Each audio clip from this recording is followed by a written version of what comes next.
Aujourd'hui, gros dossier les gars. La pétition de Philippe de Villiers pour un référendum sur l'immigration.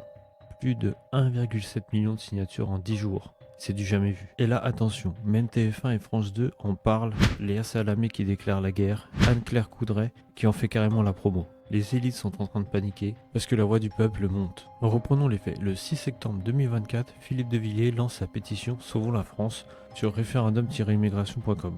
Le 15 septembre, déjà plus d'1 million de signatures. Le 17 septembre, 1,5 million. Aujourd'hui, 1,7 million. Objectif affiché 2 millions. C'est l'une des pétitions les plus rapides et massives de l'histoire récente. Sur France 2, Léa Salamé qui déclare la guerre à CNews, Europe 1, JDD, juste parce qu'une pétition marche trop bien. Sur TF1, Anne-Claire Coudray affiche carrément le site en grand écran au JT de 20h. Mais c'est une promo XXL. Philippe de Villiers a lancé récemment une pétition pour exiger un référendum sur l'immigration. Il revendique ce samedi plus d'1,7 million de signatures, mais beaucoup mettent ce chiffre en doute. Oui, cette pétition a été lancée il y a seulement 2 semaines. Alors, dans ses mentions légales, elle demande aux utilisateurs de fournir de vraies informations et compte donc sur leur bonne foi. Mais voilà, beaucoup affirment que la pétition est bidon, qu'elle serait facile à la manipuler. Alors, nous avons vérifié. Premier élément, peut-on signer plusieurs fois avec un même email? La réponse est non. En revanche, aucun problème pour signer avec une adresse email fictive, une fausse identité ou même de l'étranger. Possible aussi de signer pour quelqu'un d'autre sans son consentement. Jean-Luc Mélenchon aurait ainsi déjà signé. Totalement faux, nous ont confirmé ses équipes. Plus grave, pendant les 10 premiers jours, on pouvait générer des signatures automatiquement, comme nous l'a expliqué un expert du vote électronique. Cette pétition a pu être signée massivement par des robots, car il n'y a pas de protocole de sécurité.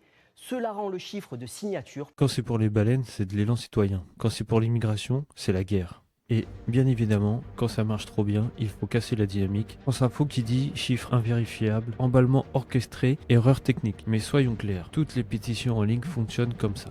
Change.org, loi du plomb, même système. La différence, là, ça gêne. Je vous fais un petit rappel. La pétition de loi du plomb, en juillet 2024, 1,7 million de signatures, même plateforme, le même fonctionnement. Les réactions des médias, c'est un record de l'élan démocratique. Mais aujourd'hui, De Villiers fait la même chose, mais sur l'immigration. Et là, tout d'un coup, les chiffres deviennent carrément suspects, bidons. De quoi? De mesures. L'hypocrisie médiatique totale.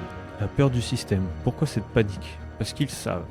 70% des Français veulent moins d'immigration. Un référendum passerait haut la main. Ce serait un tsunami politique qui balancerait leur idéologie. C'est un plan sombre, c'est une voix basse. Voilà pourquoi on discrédite. Voilà pourquoi on attaque. Parce qu'ils ont peur du peuple. Alors, notre rôle est simple. Signer la pétition pour passer les 2 millions. Dénoncer la censure médiatique. Exiger le référendum. Boycotter les médias qui veulent étouffer la voix populaire. Et pour finir, 1,7 million, bientôt 2 millions. La vraie question, Macron aura-t-il le courage d'écouter les Français ou va-t-il encore une fois choisir de se boucher les oreilles devant la démocratie? Donc voici la réalité, une pétition massive, des médias en panique et un peuple qui dit stop. Dites-moi en commentaire, voulez-vous ce référendum? Likez, abonnez-vous, partagez cette vidéo, il faut absolument que ça circule. Et si vous voulez signer, référendum-immigration.com. A bientôt sur ActuCash et vive la démocratie directe.